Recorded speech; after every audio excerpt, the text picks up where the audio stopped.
তৃতীয় দিন আবার জিবরাইল আলাইহিস সালাতু ওয়াস সালাম আসলেন।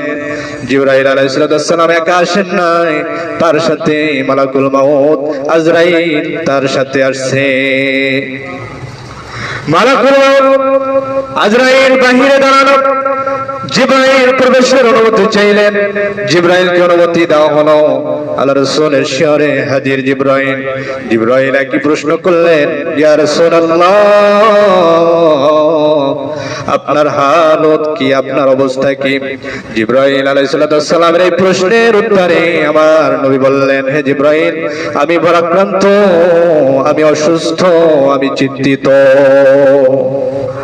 জিবরাইল বললেন, ইয়া রাসূলুল্লাহ, আমি আপনার কাছে আসলাম, আপনার কাছে আরো একজন ফেরেশতা আসছে, তিনি আপনার কাছে আসার জন্য অনুমতি চায়।